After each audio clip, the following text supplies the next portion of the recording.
नमस्कार, मैं दीपक शर्मा और मेरे YouTube मंच पर आपका स्वागत है। दोस्तों, क्या योगी आदित्यनाथ के आगे, जी हाँ, योगी आदित्यनाथ के आगे मोदी और शाह को सरेंडर करना पड़ा है, आत्मसमर्पण करना पड़ा है? और क्या योगी आदित्यनाथ को हटाने का प्लान बनाने के बावजूद, पूरा प्लान बनाने के बावजूद अमित शाह को आखिरी वक्त पर पीछे हटना पड़ा? और जो गुजरात लॉबी, जी हाँ, ये जो गुजरात लॉबी है, जो इतनी ताकतवर हुआ करती थी, जो एक झटके में कई मुख्यमंत्री, कई नेता, मंत्री, कैबिनेट मिनिस्टर हटा देती थी, आज इस गुजरात लॉबी के हाल इतने ज़्यादा खराब हैं, इतने कमज़ोर हाल हैं कि उन्हें एक मुख्यमंत्री के आगे झुकना पड़ रहा है, अपनी पार्टी के मुख्यमंत्री के आगे झुकना पड़ रहा है। अब दोस्तों, अगर मैं 4 जून 2024, जिस दिन लोकसभा के नतीजे आए थे और बीजेपी 240 सीटों पर आ गई थी, मोदी जी अल्पमत में आ गए थे, हालांकि बैसाखियों पर उनकी सरकार फिर बन गई।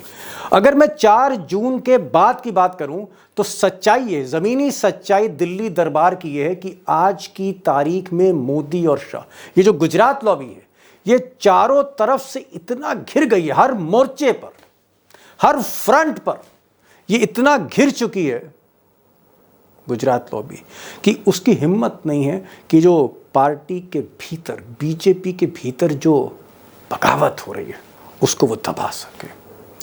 और बीजेपी में जिस तरह से बगावत का धुआं उठ रहा है, जिस तरह से लोग खुलकर बोलने लगे, इस तरह की स्थिति ना 2014 में थी, ना 2019 में थी।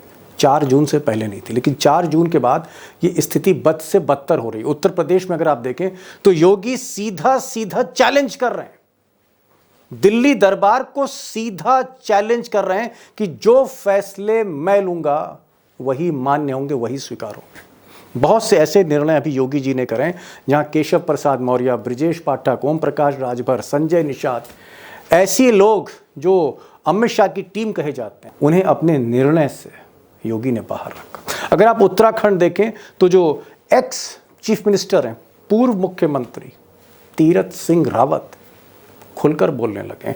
उत्तराखंड के बगल में अनिल विज वो मानने को तैयार नहीं है कि नायब सिंह सैनी सचमुच में मुख्यमंत्री हैं।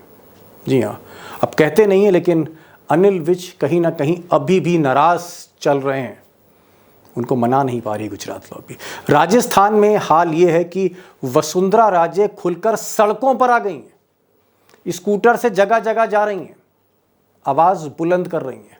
और वसुंधरा राजे वो शख्सियत हैं, बीजेपी की वो पहली नेता हैं जिन्होंने मोदी से आंख में आंख डालकर बात की। वसुंधरा राजे फिर से एक्टिव हो गई हैं।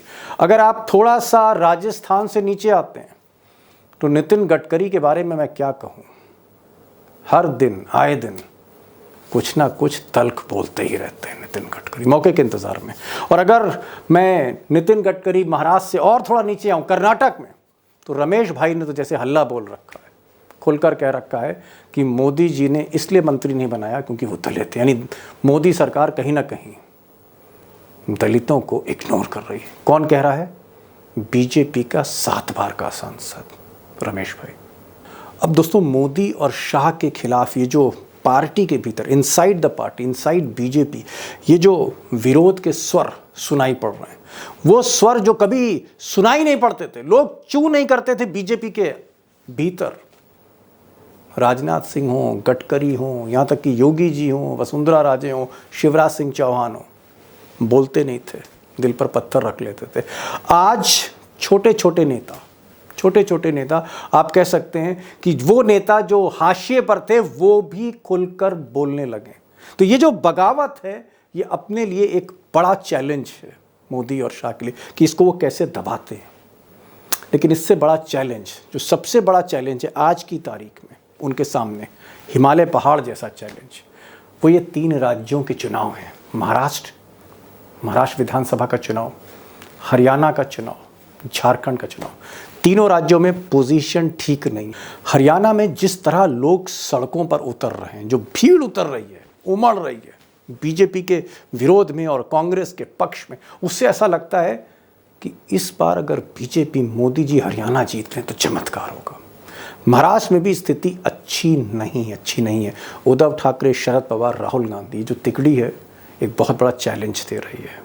और झारखंड में जब से आदिवासी नेता हेमंत सोरेन छूट कर आए हैं, आदिवासी वहाँ पर पूरी तरह फोकस है। इस बार चैलेंज है, अगर ये तीनों राज्य जहाँ हालत पतली है मोदी जी की, ये तीनों राज्य अगर मोदी जी के हाथ से निकले नवंबर में 3 महीने बाद, तो एक चीज़ मैं बहुत जिम्मेदारी से कह रहा हूँ कि फिर सवाल होगा कि बैसाखियों पर टिकी सरकार ये कितने दिन और चलती है। यानी ये राज्य हाथ से निकले तो मोदी जी की कुर्सी और ज़्यादा कमज़ोर हो सकती है, ये फैक्ट है। और सबसे बड़ा सवाल कि जिस तरह से मोदी और शाह योगी के आगे सरेंडर हुए हैं, क्या इसका अर्थ हम ये लगाएं कि कहीं ना कहीं मोदी और शाह गुजरात लॉबी के हाथ से पार्टी निकल रही है? क्या पार्टी पर जो ग्रिप है मोदी जी की कमज़ोर होती जा रही है और इसीलिए वो बागियों को चुप नहीं करा पा रहे? और जो सबसे बड़ी बात मैंने अभी कही थी कि जो 3 राज्यों के चुनाव, अगर ये 3 राज्यों के चुनाव हाथ से निकले, महाराष्ट्र, हरियाणा और झारखंड, फिर क्या होगा? फिर ये सरकार कितने दिन और चलेगी, मोदी सरकार? जी हाँ, बड़ा सवाल है। और आज अशोक वानखेड़े टाइगर को मैंने न्योता दिया है, इनवाइट किया है। इसलिए इनवाइट किया है क्योंकि वो महाराष्ट्र में थे, महाराष्ट्र का जायज़ा लेकर लौटे हैं। कुछ दिन पहले वो राजस्थान में भी थे। मोदी और शाह के करीब के कुछ लोगों से भी उनकी मुलाकात हुई है। गडकरी से भी उनके अच्छे संबंध रहे हैं बातचीत के। और कांग्रेस को तो वो बहुत अच्छी तरह जानते ही जानते हैं। तो वानखेड़े साहब से, टाइगर से मैं आज ये ज़रूर पूछना चाहूँगा कि अगर नवंबर में मोदी जी को झटका लग गया विधानसभा चुनाव में, तो फिर आगे क्या है मोदी जी के लिए? टाइगर, मेरा जो सवाल ये है कि आप मोदी हैं, अमित शाह हैं, उनके जो करीबी लोग हैं उनके साथ भी आप चाय पीते हैं, आप गडकरी साहब के साथ भी चाय पीते हैं, आप कांग्रेस के नेता के साथ भी चाय पीते हैं, आप सबके टच में हैं। और ये बड़ी बात है टाइगर। मैं हमेशा इसलिए तारीफ आपकी करता हूं कि आप सबके टच में रहते हैं, सोर्सेज आपके हर जगह। मैं ये जानना चाह रहा हूं कि अमित शाह और मोदी के जो करीबी लोग हैं गुजरात लॉबी के, जब आप उनसे मिलते हैं बंद कमरे में, वो क्या कहते हैं? क्या मोदी शाह प्रेशर में हैं? क्या उनको लगता है कि पार्टी में हर तरफ उनके खिलाफ वॉइसेस जो हैं वो तेज हो रही हैं, आवाजें उठ रही हैं उनके खिलाफ? भयानक प्रेशर में, भयानक। अमित शाह, क्योंकि अब मैं मोदी जी की बात नहीं करूंगा, क्योंकि मोदी जी भी अमित शाह के अंडर काम कर रहे हैं। यदि मैं बोलूं तो अतिशयोक्ति नहीं हो। अरे बाप रे बाप। सब कुछ, सत्ता और संगठन दोनों अमित शाह के हाथ में। मैं अभी फिर से एक बार रेखांकित कर रहा हूं इस बात को। और डर किस बात का है मैं बता रहा हूं। ये डर क्यों है? डरना, एक जमाना था कि अमित शाह के सिर्फ आग भी दिखा दे तो आवाज बंद हो जाती थी। अब देखिए, आपने विज साहब का नाम लिया हरियाणा में, अनिल विज हरियाणा के, अनिल विज का नाम हरियाणा में लिया जी। लेकिन वहां राव इंद्रजीत सिंह है। उन्होंने ऐलान किया गुड़गांव में धन्यवाद रैली में कि अगला मुख्यमंत्री जो होगा वो अहलावत से होगा, अहिर होगा, हमारा होगा। उसके वक्तव्य को खंडित नहीं किया, उसको डांटा नहीं, उसको बोला तक नहीं कुछ। अमित शाह पंचकुला गए दूसरे दिन और कहा कि नहीं, अगला चुनाव सैनी के ही नेतृत्व में करेंगे। सवाल यह है, आवाज उठने वाली दबाई नहीं जा रही है, अपनी आवाज ऊंची करने का प्रयास हो रहा है। इसका मतलब आपका पार्टी से कंट्रोल चला गया है। पार्टी से कंट्रोल बड़ी बात कह रहे हैं आप। कह रहे हैं कि अमित शाह का पार्टी से जो कंट्रोल था, जो ग्रिप थी पार्टी पर, वो पकड़ ढीली हो गई है, मुट्ठी खुल गई है। आपको बता, एक पार्टी का यदि आप पूरा का पूरा मंत्रिमंडल गुजरात में बदल सकते हैं, पूरा का पूरा मंत्रिमंडल, सारे मंत्री ही गायब, मुख्यमंत्री भी गायब, एकदम नया सृजन, नया मुख्यमंत्री, नया मंत्रिमंडल। आप एक योगी को नहीं हटा सकते? क्यों नहीं हटा पा रहे? योगी के खिलाफ आप बयानबाजी करवा रहे हैं। हम जानते नहीं कौन बयानबाजी कर रहा है। जो प्रसाद मौर्य बोल रहा है, सब बोल रहा है। हाँ, जी। तो केशव प्रसाद मौर्य को आज समझ में आ गया। 2018 से वो योगी जी बैठे हैं, 2018 से लेकर 2024 तक, आज तक योगी जी का काम करने का पैटर्न वही है। कोई पैटर्न बदला नहीं है, 4 अधिकारियों को गले लगाते हैं और वही सरकार चलाते हैं। लेकिन आज बोलना पड़ रहा है। आज एक विधायक कह रहा है कि 4 साल से मेरी फाइल क्लियर नहीं हो रही है।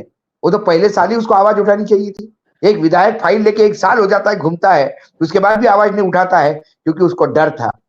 उसको डर था कि मैं योगी जी कुछ खुला बोलूंगा तो दिल्ली कुछ कहेगी, मैं अभी नहीं। जब उसको बोला बगाया होगा, छो बोलो। तो ये तमाम लोग आज बोलने लगे, जो बोलने लगे हैं कि हमारी पतन हुआ। कोई एक नहीं बात बोलता है।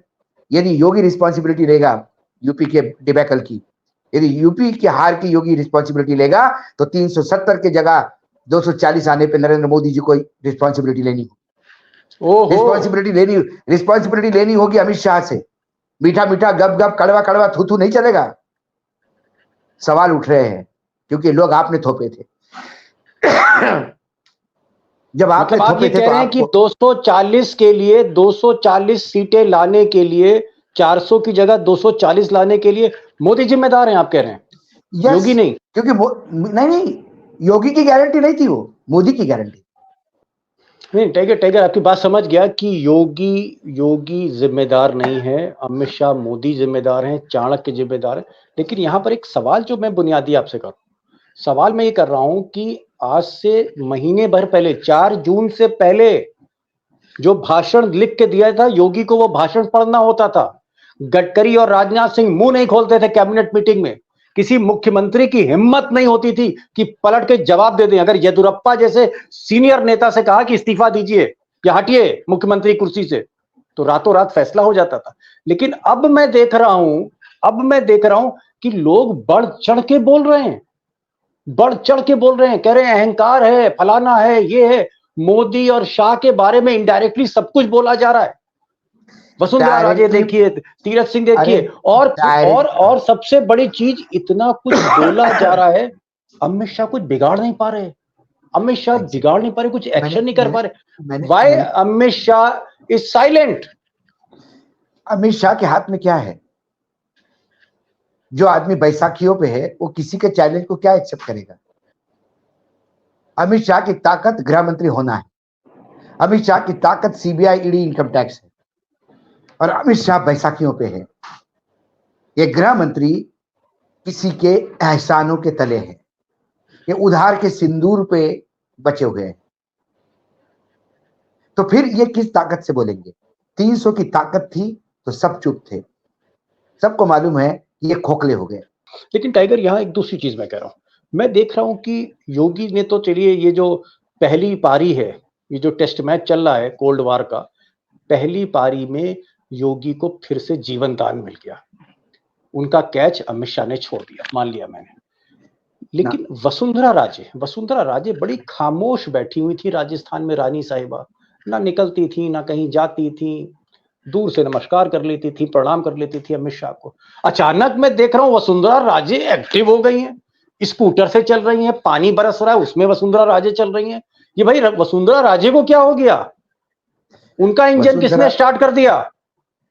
देखिए, दोस्तों के दोस्त मेरे दोस्त, दोस्त का दुश्मन मेरा दुश्मन, मेरे दुश्मन का दोस्त मेरा दुश्मन, और मेरे दुश्मन का दुश्मन मेरा दोस्त। ये सिंपल लाइफ की थ्योरी है। अब इन 2 गुजरातियों के दुश्मन, जिन लोगों को इन्होंने नेस्तनाबूद किया, वो सारे दुश्मन हो गए, दुखी हो गए। जिन लोगों को इन्होंने लगातार दबाने का प्रयास किया, इसलिए कि इनको चैलेंज ना मिले, वो लोग दबते रहे 288 के बोझ पे, 300 के बोझ पे। 240 का बोझ नहीं, उन्होंने सर उठाया। दूसरी बात, जब योगी ने फ्रंट खोला, जब योगी हेड ऑन ले रहे हैं, तो फिर योगी को रसद तो पुरानी होगी ना जी। योगी को दाना पानी तो देगा, तो दाना पानी येदुरप्पा भी देंगे, दाना पानी गडकरी भी देंगे, दाना पानी वसुंधरा भी देगी, सब दाना पानी देंगे जो दुखी है। आप ये कह रहे हैं कि वसुंधरा राजे हो या नितिन गडकरी हो या शिवराज सिंह चौहान हो या पूर्व मुख्यमंत्री उत्तराखंड तीरथ सिंह रावत हो, अमित शाह भी सारे फ्रंट नहीं खोलना चाहते, सबसे दुश्मनी नहीं करना चाहते। तो लेकिन वो अभी उनको लगता है कि एक साथ सारे फ्रंट खोलेंगे तो दिक्कत होगी। अमित शाह को लगता है कि शर्मा जी जाके मिल गए तो वसुंधरा का ईगो सेटिस्फाई हो जाएगा। वो महारानी है और इतनी ज्यादा अपमानित हो चुकी है, उससे भूलेगी नहीं। तो जब वसुंधरा को समझ में आ गया कि ये शरणम घटसामी होने की स्थिति में है, तो फिर ऐसे टाइम पे हमला करना ज्यादा अच्छा है। तो वसुंधरा जी आज स्कूटर पे निकल ली। जैसी वसुंधरा जी स्कूटर पे निकल ली, इनका हवाई जहाज डगमगाने लगा। ये इम्पैक्ट है वसुंधरा का, जी क्योंकि वसुंधरा आज भी इतनी ताकत रखती है। इतने साल सत्ता में रहने के बाद इतना बीजेपी ने उसको अपमानित किया, इतना बीजेपी ने उसको धुतकारा, उसके बाद भी मोदी इतनी शाह ने औकात है, मोदी शाह ने इतनी औकात है कि उन्होंने 25 नहीं जी आने दी और कांग्रेस का 70 जैसा रिस्पेक्टेबल जगह दी। कांग्रेस ठीक से खेल लेती और वसुंधरा जी ने, मतलब वसुंधरा जी के लोगों को ठीक से हैंडल कर लेती, तो ये 25 में से 15 सीटें कांग्रेस के पास थी। क्या महाराष्ट्र में भी अमित शाह और मोदी के लिए मुसीबत है?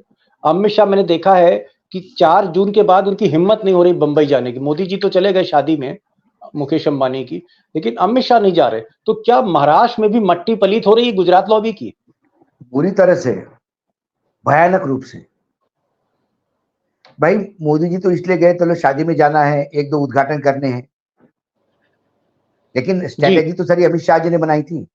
टिकट तो उन्होंने दिए थे, पार्टियां तो उन्होंने तोड़ी थी। मैं कहता हूं कि जी यदि वो देवेंद्र फडणवीस को मुख्यमंत्री बनाते तो भी इतनी बुरी हालत नहीं होती।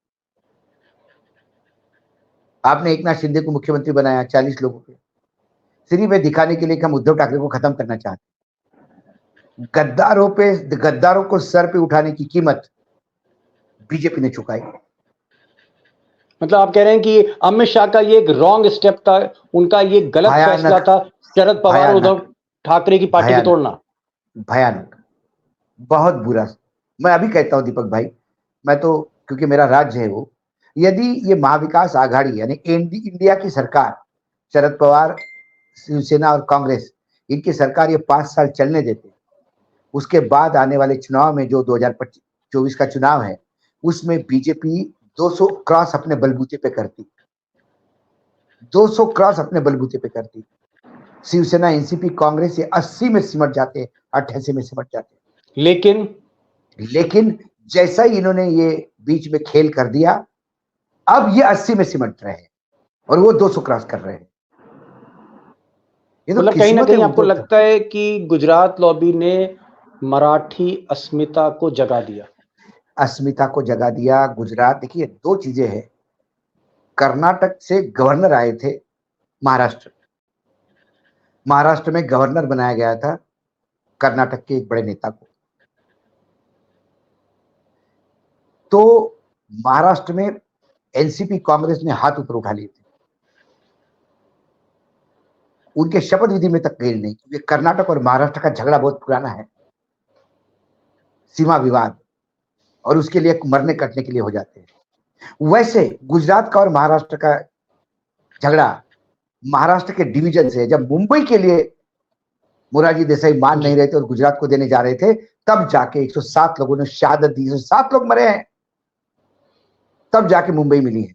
उस मुंबई का जो ये गुजरातीकरण करने में लगे हुए हैं, उस मुंबई को अडानी सिटी बनाने में लगे हुए हैं, उस मुंबई से बड़े बड़े जो ऑफिसेस थे वो गुजरात शिफ्ट किए गए हैं।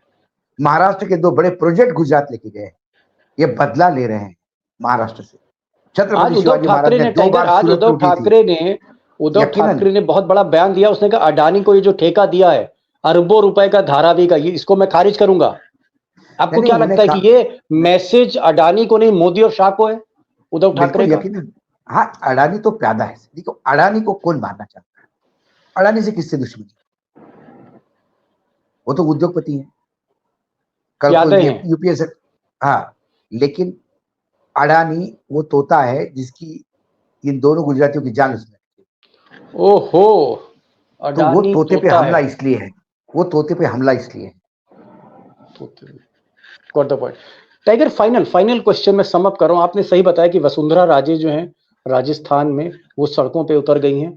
तीरथ सिंह रावत उत्तराखंड के जो पूर्व चीफ मिनिस्टर हैं, वो बहुत खोलकर बोल रहे हैं और कहीं ना कहीं निशाने पे टॉप बीजेपी लीडरशिप है। योगी ने तो मोर्चा खोल ही रखा है।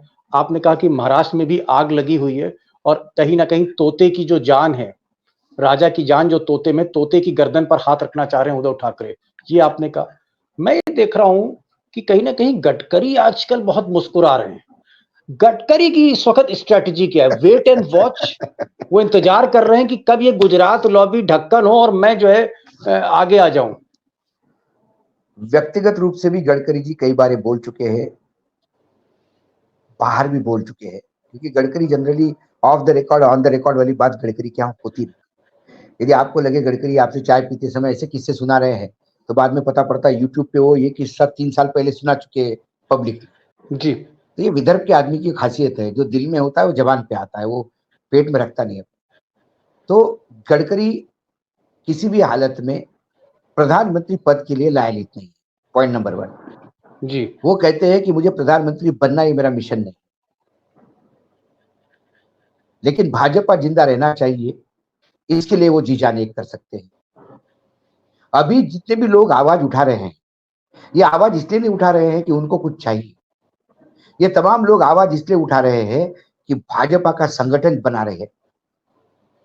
मुझे भी व्यक्तिगत रूप से लगता है कि भाजपा समाप्त हो जाएगी यदि ये 2 गुजरातियों के हाथ में रहेगी। तो समाप्त, पार्टी खत्म हो जाएगी, ओह, संगठन ही खत्म हो जाएगा। भाजपा एक कैडर बेस्ड पार्टी है, कैडर ही नहीं रहा तो ये जो आयाराम गयाराम है, कल कोई सत्ता में आएगा तो उधर चले जाएंगे।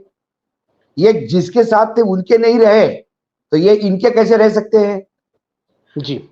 टाइगर, लास्ट तो क्वेश्चन क्योंकि समय भी हो रहा है। ऐसे जी। में बाकी सारे लोग ये चाहते हैं, मैं भी चाहता हूं कि भाजपा जीवित रहे, क्योंकि देखिए लोकतंत्र, एक स्वस्थ लोकतंत्र में एक सत्ता अपोजिशन पक्ष रहना के चाहिए। सामने बलन का विपक्ष चाहिए, प्रतिपक्ष चाहिए, तब मतलब जाके कांग्रेस अंकुश भी रहता है। मजबूत रहे। कांग्रेस मजबूत रहे। अब कांग्रेस मजबूत रहे इसलिए तो अब ये बैसाखियों पे आ गए। चलिए यदि टाइगर, फाइनल बैसाख क्वेश्चन। 370 पे नहीं हो, एक दिन इमेजिन करिए इनको 370 मिल जाते, तो क्या आप कार्यक्रम कर पाते? अभी आप तिहाड़ के एक सेल में होते और मैं एक तिहाड़ के सेल में होता, क्योंकि तब बिहार में संगठन, होते। तब संविधान ही नहीं होता जिसके तहत हम अपना अधिकार माने बोलने का, या हम कहें कि हमें अधिकार है सही कह जीने रहे हैं का। आपकी। सोशल मीडिया खत्म हो जाती, बहुत सी चीजें होती, संविधान में बहुत से बदलाव होते, हम और आप जेल में होते। आप कह रहे हैं अगर 370 या 400 पार मोदी जी जाते। बहरहाल फाइनल क्वेश्चन टाइगर, नवंबर में 2-3 महीने बाद चुनाव हो रहे हैं, बहुत क्रूशियल चुनाव हैं, महाराष्ट्र में, हरियाणा में और झारखंड में, और तीनों जगह बीजेपी की हालत बहुत पतली। मेरा सवाल यह है कि मान लीजिए महाराष्ट्र बीजेपी हार जाती है, हरियाणा भी हाथ से निकल जाता है, तो फिर आपको लगता है मोदी और अमित शाह के लिए बहुत बड़ी चुनौती खड़ी हो जाएगी, पार्टी के भीतर और बिल्कुल, पार्टी के बाहर? हमले हमले और तेज होंगे, हमले और तेज होंगे, और कई निर्णय इनको अपने बदलने पड़ेंगे। क्या छुट्टी संगठन भी हो सत्ता पे सकती है? छुट्टी भी हो सकती है, संगठन सत्ता पे हावी हो गया तो छुट्टी भी हो सकती है। बड़ी बात कह रहे हैं टाइगर। नहीं मैंने, या बदलाव की शुरुआत हो सकती है। ये 3 राज्यों के बदलाव की। चुनाव वो नींव डालेगी बदलाव की। ये बड़ी बात लोग आप कह रहे हैं। ये देखिए, ये गुजराती भी जानते इस बात को, ऐसा नहीं कि हम ही जानते, इसलिए जी जान लगा रहे हैं, जी जान लगा रहे हैं। लेकिन फिर क्या और मुझे होता है लगता सर, है कि मुर्दे को घी पिलाने से वो जिंदा नहीं होता, ओहो, ये बात है। मुर्दे को घी पिलाने से मुर्दा जिंदा नहीं होता। दूसरा आप कह रहे हैं कि ये जो 3 राज्य हैं इसमें जी जान लगा दी है अमित शाह ने, कहीं ना कहीं इसका फायदा योगी को मिल गया, योगी को एक जीवन दान मिला, उनका कैच छोड़ दिया अमित शाह ने। नहीं नहीं और नहीं, आप कह रहे हैं कि अगर योगी को जीवन दान नहीं मिला, आप इसको उल्टा परसीव कर रहे हैं। दिल्ली का हमला नाकाम हुआ, योगी पे हुआ हमला वापस कर दिया, ओके ओके, चलिए मैं करेक्ट कर लेता हूं। नहीं अपना किला लेने दिया, और वो कैच इसलिए छोड़ना पड़ा कि गेंद बहुत गर्म थी।